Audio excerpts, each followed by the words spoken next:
Chers marginaux, vous qui vivez en marge des normes établies, que ce soit par choix ou par circonstance. Vous qui refusez les cases, qui dérangez parfois simplement parce que vous êtes libre, différent ou insaisissable. Sachez une chose, nous vous voyons et nous espérons sincèrement que vous ne soyez plus perçus comme des anomalies, mais comme les fragments précieux d'une humanité trop souvent uniformisée. Qu'on vous appelle marginaux, inadaptés, alternatifs, excentriques, asociaux, ou même déviants, selon ceux qui aiment nous ranger ce qui les dépasse dans des tiroirs étiquetés. Beaucoup de vos détracteurs affirment que vous avez choisi cette position, par provocation ou par faiblesse. Mais on doute fort que ce soit si simple. Si vous pouviez vivre pleinement, sans être jugé, rejeté ou mis à l'écart, vous le feriez, sans hésiter. Ces jugements ne sont bien souvent que des excuses, des mots utilisés pour éviter de questionner le système. Une façon de détourner les yeux de l'injustice. Ce qui nous préoccupe, ce sont les inégalités que vous traversez, celles qu'on ne mesure pas dans les chiffres, celles qui se glissent dans le silence. La santé mentale mise de côté, l'accès à l'emploi, à la sécurité, à la reconnaissance. Et cette forme d'exclusion, plus sourde, mais tout aussi violente. Le regard froid dans la rue, les conversations qui se taisent quand vous entrez, les bras qui ne vous accueillent plus. Tout cela abîme, tout cela pèse, tout cela isole. Mais malgré tout ça, gardez la tête haute, tenez bon, car il y a, quelque part, une justice encore en mouvement. Même si ce n'est pas toujours ce que vous attendiez, même si ce n'est pas parfait, acceptez les mains sincères, celles qui ne cherchent pas à vous changer, mais à marcher à vos côtés, en espérant que vos voix, vos droits et vos visions du monde trouvent enfin l'écho qu'elles méritent. Bien à vous. Avant de poursuivre, aimez cette vidéo et abonnez-vous à la chaîne pour voir plus de contenu. Vous, conformistes, qui adhérez aux usages établis et respectez les traditions, je vous observe. Il est de votre droit de vouloir être celui qu'il convient d'être. Mais, trop souvent, certains d'entre vous, sous prétexte qu'ils suivent les modèles édictés par la majorité, méprisent ceux qui en déviennent. C'est tout aussi injuste. Dans ce monde où le conformisme favorise l'intégration sociale, il est parfois tentant de rejeter ce qui dérange, ce qui ne rentre pas dans le cadre. L'anticonformisme vous fait peur, parfois vous agace, il vous semble étrange, provocateur, inutilement rebelle, il a même été qualifié de trouble dans certains milieux, à force de vouloir le réduire à une excentricité. On aura tout justifié. Alors, prenez un moment pour interroger ce que vous suivez, surtout si vous le faites par habitude, par peur de sortir du rang ou d'être jugé. Pour ceux d'entre vous qui consomment, sans plus se poser de questions, pendant que d'autres crient leur colère face à l'injustice, ouvrez l'oreille. De même, pour ceux qui entrent sans résistance dans chaque nouvelle norme numérique ou sociale, demandez-vous si cela vous correspond vraiment. Il y a des voix différentes autour de vous. Rien n'est plus noble que d'écouter celles et ceux qui vivent autrement, même si cela vous dérange. Ne doutez jamais de votre capacité à penser par vous-même. Vous êtes de ceux qui aiment l'ordre, la stabilité, l'acceptation. Mais il est sain de remettre en question ce que vous croyez universel. Osez parfois désobéir. Posez des questions. Défendez des idées qui ne viennent pas des standards. Apprenez à connaître vos limites et surtout, apprenez à écouter votre libre arbitre, pas uniquement le regard des autres. Ne restez pas figé. À bon entendeur. Vous, politiciens, que vous soyez maire, député, ministre ou président, vous avez entre vos mains une parcelle de pouvoir que le peuple vous a confiée. Votre rôle, pourtant si noble à l'origine, est trop souvent dévoyé. Car si vous avez l'influence, les ressources, les outils pour changer les choses, combien d'entre vous s'en souviennent vraiment? Combien de citoyens ont été déçus, trahis, humiliés par les choix de leurs représentants? Combien d'entre vous ont été happés par les jeux de pouvoir, les calculs électoraux, les promesses creuses? Beaucoup d'entre vous ont commencé avec des convictions fortes, un désir sincère de justice, de progrès, de mieux. Mais triste est de constater que ces convictions s'effacent souvent devant les privilèges, les honneurs, ou pire, le cynisme de l'habitude. Comme le disait Abraham Lincoln, presque tous les hommes peuvent faire face à l'adversité, mais si vous voulez tester le caractère d'un homme, donnez-lui le pouvoir. Vous pouvez continuer à prononcer des discours, à faire semblant d'écouter. Vous pouvez maquiller les faits, détourner les chiffres, embrouiller les foules. Mais sachez que le peuple voit, le peuple sait. Et tôt ou tard, le peuple agit. L'histoire l'a déjà prouvé et la prouvera encore. Lorsque vous ressentez l'ivresse du pouvoir, rappelez-vous pourquoi vous avez voulu cette fonction. Si vos intentions sont justes, si vos combats sont sincères, alors retrouvez cette flamme du départ. Sinon, vous n'êtes que des gestionnaires d'ego, des illusionnistes en costume cravate. Un politicien sans intégrité finit par être isolé, rejeté, oublié. Et le peuple, même docile, n'oublie pas éternellement. Gouverner, ce n'est pas dominer. Gouverner, c'est servir. À bon entendeur. Chers esclaves d'aujourd'hui, même si l'esclavage a été aboli depuis longtemps, il n'a pas disparu. Il a juste changé de forme.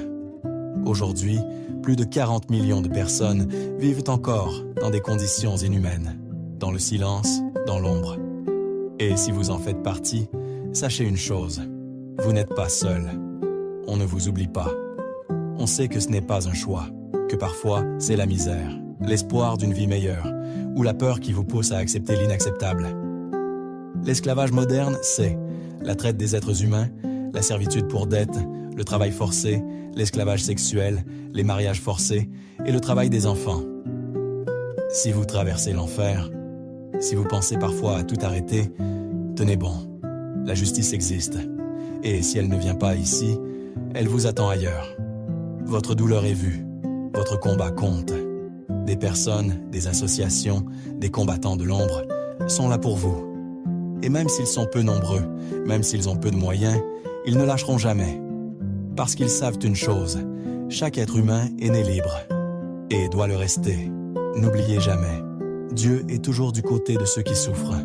Et quand une opportunité se présentera, même petite, même discrète, saisissez-la. La patience vient à bout de tout, avec tout notre respect. Bien à vous. Vous, fils d'eux, qui êtes né avec une cuillère d'argent dans la bouche, sachez que votre vision du monde qui vous entoure est erronée depuis votre naissance. À défaut de connaître de véritables injustices, vous avez passé la majeure partie de votre vie dans un cocon douillet, à vivre au crochet de papa et maman et à surfer sur leur renommée. Du coup, pour beaucoup, vous ne vous rendez pas compte de la valeur des choses, tant au niveau matériel qu'immatériel, et surtout de la valeur de la vie. Bercé dans un monde illusoire gangrené par vos caprices, ne perdez pas de vue que tout n'est pas rose dans ce monde. Malgré votre bonne étoile, vous finirez par la prendre tôt ou tard. Papa et maman ne seront pas toujours là pour vous accompagner et vous aider à régler tous vos soucis, surtout financiers. Dans une telle situation, il vous faut absolument devenir indépendant, c'est-à-dire voler de vos propres ailes, découvrir le monde extérieur. Pour ce faire, faites un tour du monde loin des strass et paillettes et côtoyez d'autres cultures.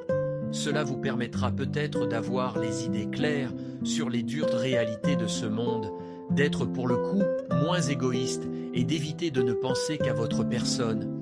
Évidemment, cela serait exagéré de tous, vous considérez comme ça.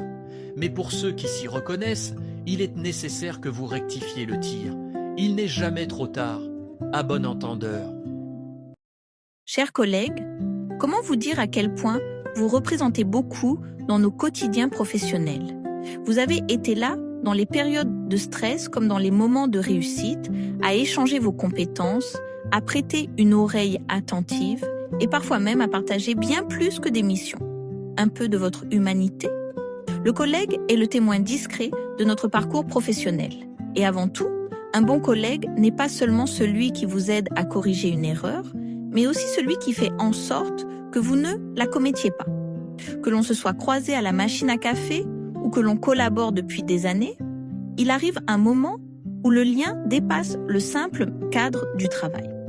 Cette relation professionnelle si précieuse mérite qu'on en prenne soin, car, comme toute relation humaine, elle peut s'émousser avec le temps ou les tensions. Cela dit, si certains collègues nous motivent et nous tirent vers le haut, d'autres peuvent dissimuler un intérêt ou une rivalité. Travailler ensemble ne signifie pas toujours être sur la même longueur d'onde. Il est donc essentiel d'apprendre à distinguer le soutien sincère du calcul personnel et surtout de rester vigilant sans sombrer dans la méfiance systématique. Combien ont vu leurs efforts invisibiliser leurs idées reprises ou leur travail discrédité par des personnes qu'ils considéraient comme des alliés. Et pourtant, c'est souvent dans ces moments de tension que la vraie nature des collègues se révèle, en bien ou en mal. Sans tomber dans la paranoïa, il est nécessaire d'avoir conscience que l'environnement professionnel est aussi un lieu où les ambitions se croisent et parfois s'entrechoquent. Mais n'oublions jamais que ce sont souvent les collègues avec qui l'on a ri, pleuré ou réussi ensemble qui laissent les souvenirs les plus marquants. Et puis, on ne crée pas de complicité de bureau à la veille d'un pot de départ. À nos collègues d'hier, d'aujourd'hui et de demain, bien à vous. Cher Modeste, vous qui ne recherchez ni la gloire, ni les honneurs, ni la reconnaissance sociale, mais qui avancez avec humilité, votre discrétion nous inspire. De nos jours, la modestie est souvent reléguée à l'arrière-plan, dans un monde où l'on valorise ceux qui s'exposent, qui se vendent, qui crient leur réussite. Et pourtant, votre manière d'agir, sans fanfare, sans tapage, mérite d'être saluée. Car si l'histoire a montré que l'ambition démesurée des uns a parfois causé le malheur des autres, la modestie, elle, a souvent œuvré dans l'ombre à réparer, à soutenir, à consoler. Une humilité saine, qui ne nie pas la valeur mais qui ne la clame pas, est un pilier de la sagesse humaine. Ainsi, les modestes dotés de cet esprit sont souvent ceux qui prennent leur place sans jamais l'imposer, qui construisent en silence, qui affrontent les épreuves avec calme et surmontent les obstacles sans chercher de spectateurs. Donc, si vous êtes de ceux qui minimisent tout ce qu'ils font, qui refusent les compliments ou qui doutent sans cesse de leur légitimité, il serait peut-être temps de voir les choses autrement. Votre modestie ne doit pas devenir invisibilité. Elle ne devrait pas être le masque de l'insécurité ou de la peur d'oser. Elle n'a rien à voir avec la honte, ni avec le fait de s'effacer. À vous, il faut que vous sachiez que la modestie véritable ne nie pas la lumière. Elle choisit simplement de ne pas l'éblouir. Elle peut cohabiter avec la confiance. Elle peut porter de grandes choses sans bruit. C'est un équilibre précieux, une forme de justesse entre ce qu'on est et ce qu'on montre, en espérant que vous prendrez en considération ces mots. Bien à vous. Cher veuf, qui avez perdu ou venez de perdre votre bien-aimé, tout d'abord, veuillez accepter nos condoléances. Rien n'est plus difficile que de perdre un être cher, un être qu'on a tant aimé et chéri. La mort de son partenaire de vie est un traumatisme important qui est source pour le conjoint survivant d'un risque accru de dépression et de dégradation de la santé. La présence chaleureuse des proches, de la famille et éventuellement l'aide d'un psychologue pourrait augmenter la résilience. Mais un travail de deuil plus ou moins long est nécessaire. À cette image du veuvage affliction se trouve concurrencée par celle du veuvage libération. C'est-à-dire que si certains d'entre vous vivent difficilement cette épreuve, d'autres en sont soulagés. Non pas que le décès de leur partenaire ne les affecte pas, mais ils y voient là la fin d'un joug conjugal mal supporté. Les frustrations rencontrées lors de la vie conjugale se libèrent au moment du décès. Tous les veufs ne réagissent pas de la même façon, n'en voyez donc aucune honte. La période de deuil varie d'un veuf à l'autre. Mais tous devaient faire face aux bons ou mauvais souvenirs vécus avec le partenaire décédé et apprendre à les dompter. Tous devaient apprendre à trouver la bonne distance avec lui. Enfin, la chose la plus dure à réaliser, du moins pour beaucoup d'entre vous, est de cesser de mettre votre conjoint décédé sur un piédestal et de lui attribuer toute l'excellence. Croyez-le ou non, cela vous aidera énormément. Que le temps puisse guérir votre chagrin. Bien à vous. Avant de poursuivre, aimez cette vidéo et abonnez-vous à la chaîne pour voir plus de contenu. Vous, influenceurs, dont la visibilité, la portée et la notoriété s'étendent au-delà des écrans, vous bénéficiez d'un public fidèle et de l'attention constante des réseaux sociaux. Sachez donc en faire bon usage. Étant suivi par des milliers, parfois des millions, de personnes, il est de votre ressort de servir d'exemple. Triste est de constater que nombre d'entre vous se laissent séduire par le narcissisme, l'égocentrisme, l'égoïsme, la mise en scène permanente et les caprices qui vont avec. Certains contenus deviennent des vitrines de superficialité, plus que des espaces d'inspiration. Vous devez d'incarner un modèle responsable pour ceux qui vous suivent. Être, en quelque sorte, des passeurs de sens, pas seulement des vendeurs d'images. Si beaucoup d'entre vous l'ont compris, d'autres préfèrent se mettre en scène de manière excessive, dans le seul but de faire parler d'eux. Que ce soit en bien ou en mal, tant qu'on parle d'eux, cela leur suffit. Cette façon de penser est regrettable. On retrouve ce travers chez une grande partie des influenceurs les plus médiatisés, qui prônent le culte des apparences et placent le profit en haut de toutes les priorités. Vous savez pourtant que le public est malléable, que les plus jeunes esprits sont influençables. En tant qu'influenceur, vous avez le pouvoir de façonner des regards, des habitudes, des comportements. Si vous tenez réellement à votre communauté, vous ne pouvez pas vous permettre de diffuser une image faussée ou toxique de vous-même. Si vous le faites, surtout de manière calculée, vous êtes, dans ce cas, irresponsable. Souvenez-vous, vous n'êtes pas seulement des vitrines, vous êtes des voix, des modèles, des repères, où vous pourriez l'être. Il y a, dans chacun de vos gestes partagés, dans chacun de vos mots relayés, le pouvoir de faire grandir ou de déformer. Alors, avant de briller, posez-vous la seule question qui compte vraiment. Pour qui éclairez-vous ? La notoriété attire les projecteurs. La sagesse, elle, éclaire de l'intérieur. À bon entendeur. Cher anonyme, dont l'identité est inconnue par un grand nombre de personnes, vous faites parler de vous en diffusant des messages, en effectuant des bonnes œuvres ou en exposant votre talent de manière anonyme. Sachez que votre modestie est appréciable. Vous ne cherchez pas la gloire ni la renommée. Simplement, voyant comme l'être humain est par nature, vous préférez agir dans la discrétion et ainsi laisser libre cours à l'imagination des gens, afin qu'ils puissent donner l'appréciation la plus objective de ce qu'ils pensent, sans préjugés ni appréhension. Chose respectable.